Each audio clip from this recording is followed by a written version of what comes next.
affinché lei, che era la madre del dolore, ma stesso momento quella testimone del Gesù risorto, Njoj kao majci boli, ali u isto vrijeme i svjedoku Isusovog uskrsnuća.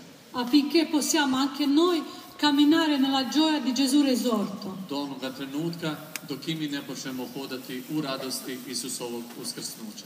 Perché tante persone che dicono che sono cristiani non credono più, non vivono più la fede. Jer često oni koji se nazivaju kršćani više ne vjeruju i ne žive svoju vjeru. Non crediamo che Gesù è risorto. Više ne vjerujemo kako je Isus uskrsnuo. E per questo la Madonna è arrivata per aiutarci. Stoga je Gospa došla kako bi nam pomogla. Per dirci senza Dio non avrete né futuro né vita eterna. Kako bi nam ponovila, bez Boga nemate ni budućnosti, niti vječnoga života. E per questo ci chiama ritornate a Dio. I stoga nas Gospa poziva, vratite se Bogu. Ritornate a vivere comandamenti di Dio.